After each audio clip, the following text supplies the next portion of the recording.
जीवन में अक्सर हम ऊंचे और नीचे व्यक्तियों की पहचान उनकी सफलता, उनके धन, उनके ज्ञान और पद के आधार पर करते हैं।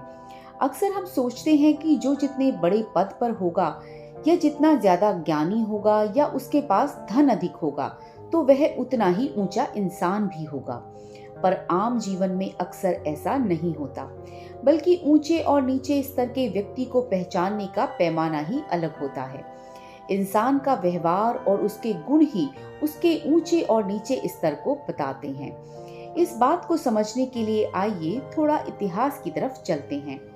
महाराजा विक्रमादित्य प्रायः अपने देश की आंतरिक दशा जानने के लिए वेश बदलकर पैदल घूमने जाया करते थे। एक दिन घूमते घूमते एक नगर में पहुंचे। वहां का रास्ता उन्हें मालूम नहीं था। राजा रास्ता पूछने के लिए किसी व्यक्ति की तलाश में आगे बढ़े। आगे उन्हें एक हवलदार सरकारी वर्दी पहने हुए दिखा। राजा ने उसके पास जाकर पूछा, महाशय, अमुक स्थान पर जाने का रास्ता क्या है, कृपया बताइए। हवलदार ने अकड़ कर देखा और कहा, मूर्ख, तू देखता नहीं, मैं एक सरकारी कर्मचारी हूँ। मेरा काम रास्ता बताना नहीं है, चल हट, किसी दूसरे से पूछ। राजा ने नम्रता से पूछा, महोदय, यदि सरकारी आदमी भी किसी यात्री को रास्ता बता दे तो कोई हर्ज तो नहीं है। खैर, मैं किसी दूसरे से पूछ लूंगा, पर इतना तो बता दीजिए कि आप किस पद पर काम करते हैं।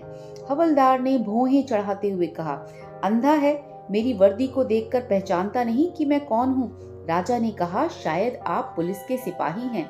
उसने कहा, नहीं, उससे भी ऊंचा। तब क्या नायक हैं? नहीं, उससे भी ऊंचा। अच्छा, तो आप हवलदार हैं। हवलदार ने कहा, अब तू जान गया है कि मैं कौन हूँ, पर ये तो बता, इतनी पूछताछ करने का तेरा क्या मतलब, और तू कौन है? राजा ने कहा, मैं भी सरकारी आदमी हूँ। सिपाही की ऐंठ कुछ कम हुई। उसने पूछा, क्या तुम नायक हो? राजा ने कहा, नहीं, उससे ऊंचा। तब क्या आप हवलदार हैं? नहीं, उससे भी ऊंचा। तो क्या दरोगा हैं? उससे भी ऊंचा। हवलदार ने कहा, तो क्या आप कप्तान हैं? राजा ने कहा, नहीं, उससे भी ऊंचा। सूबेदार जी हैं? नहीं, उससे भी ऊंचा। अब तो हवलदार घबराने लगा। उसने पूछा, तब आप मंत्री जी हैं? राजा ने कहा, भाई साहब, एक सीढ़ी और बाकी रह गई है। सिपाही ने गौर से देखा तो सादी पोशाक में महाराजा विक्रमादित्य सामने खड़े हैं। हवलदार के तो होश उड़ गए। वो गिड़गिड़ाता हुआ राजा के पांव पर गिर पड़ा और बड़ी दीनता से अपने अपराध की माफी मांगने लगा।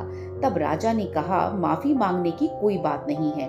मैं जानता हूँ कि जो जितना नीचे है वह उतने ही अकड़ते हैं। जब तुम बड़े बनोगे तो मेरी तरह तुम भी नम्रता का बर्ताव सीखोगे।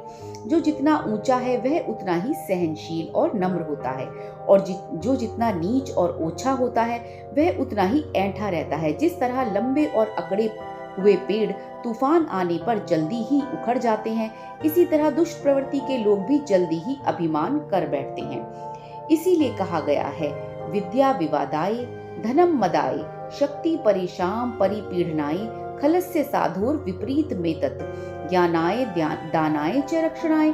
अर्थात दुष्ट व्यक्ति के पास विद्या हो तो वह वाद विवाद करता है, धन दौलत हो तो घमंड करता है, और यदि शक्ति हो तो दूसरों को परेशान करता है।